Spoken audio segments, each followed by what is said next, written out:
الرحمن الرحیم۔ آج ہم ڈسکس کریں گے کہ کیا کسی بھی کرمنل افینس میں کسی ایک وقوع میں ایک یا ایک سے زائد ایف آئی آر ہو سکتی ہیں یا صرف ایک ہی ایف آئی آر ہوگی۔ قبل ازیں کنفلکٹڈ ججمنٹ تھی آنریبل ہائی کورٹس کی اور آنریبل سپریم کورٹس کی کنفلکٹنگ ججمنٹس تھی، جن کے مطابق یہ کنفیوژن پیدا ہوئی تھی کہ کیا ایک افینس کی 2 ایف آئی آر یا اس سے زیادہ ایف آئی آرس ہوں گی یا ایک ہی ایف آئی آر ہوگی۔ یہ میٹر جب رپورٹ ہوا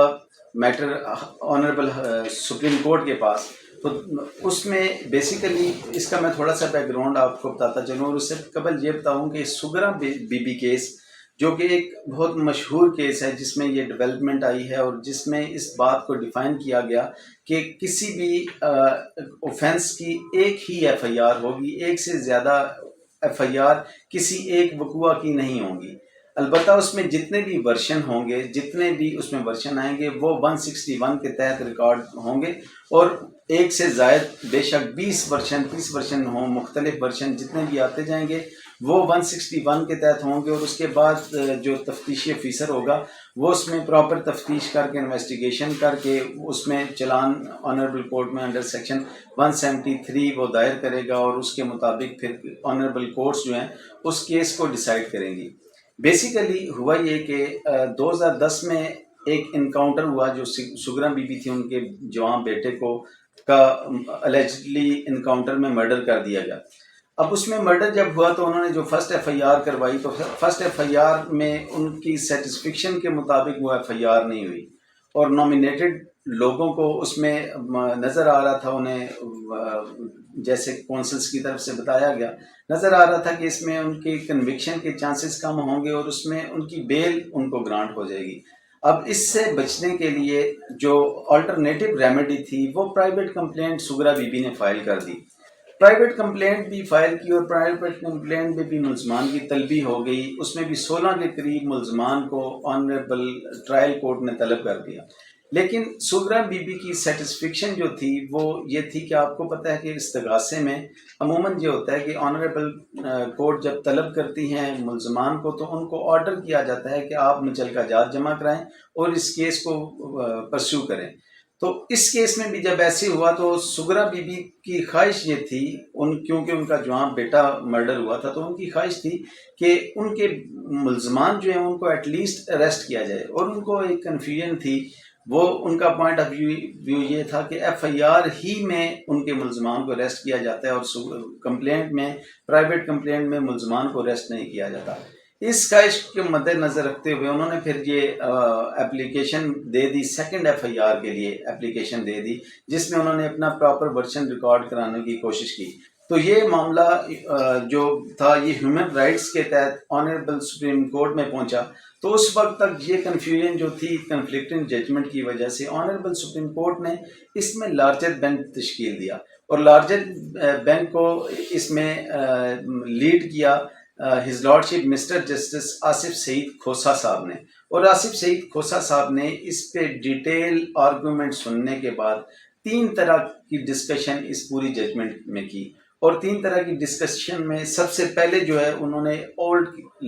لا کیسز کا حوالہ دیا جو اس سے پہلے اس پوائنٹ آف ویو پہ تھے، جس میں یہ بھی ویو تھا کہ ایک سے زائد ایف آئی آرز ہو سکتی ہیں، اور دوسرا ویو یہ تھا کہ نہیں، ایک وقوع کی ایک ہی ایف آئی آر ہوگی۔ ان تمام کیسز کو اس ججمنٹ میں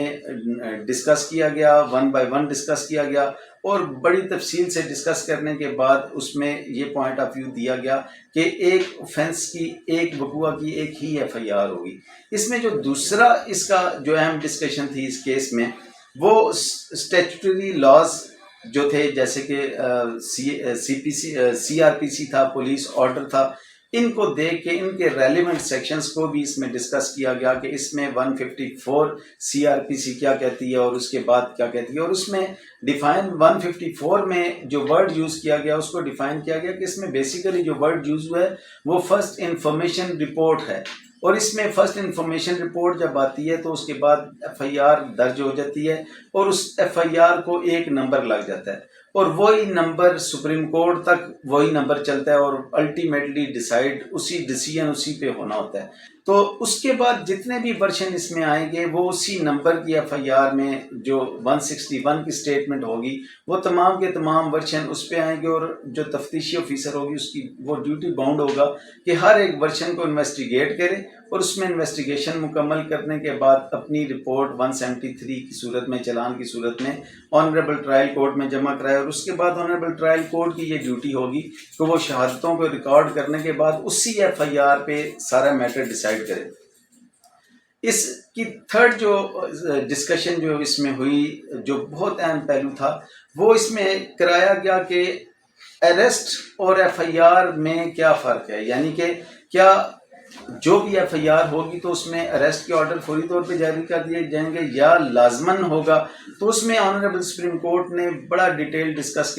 کر کے بتایا کہ یہ لازمی نہیں کہ جہاں بھی کوگنیزیبل offense میڈ آؤٹ ہوتا ہو، ایف آئی آر درج ہو تو وہاں پہ ملزم کو فوری طور پہ اریسٹ کر لیا جائے، بلکہ آنریبل کورٹ نے فرمایا کہ جب تک کسی ملزم کے خلاف واضح طور پہ کوئی ثبوت موجود نہ ہو تو اس وقت تک اس ملزم کو گرفتار نہ کیا جائے۔ تو اس میں جو اس سے پہلے ڈسکشن ہوتی رہی، اور ایک پوائنٹ آف ویو یہ تھا کہ جیسے ہی ایف آئی آر ہو تو فوری طور پہ ملزم کو اریسٹ کر لیا جائے، تو اس کو بھی کلیئر کر دیا گیا بڑی ڈیٹیل ڈسکشن کے ساتھ۔ اس میں کیا گیا کہ ایف آئی آر کے درج ہونے سے کسی طرح کی بھی اس میں لازمی نہیں کہ جہاں پہ ایف آئی آر درج ہو جائے تو اس کے بعد کسی ملزم کو اریسٹ تو اس کے ساتھ اریسٹ بھی کر دیا جائے۔ Thank you very much. اس کیس کو رپورٹ کیا گیا، سائٹیشن ہے P L D 2018 Supreme Court 595، P L D 2018 Supreme Court page 595، Sughra Bibi کے نام سے یہ کیس مشہور ہے، اور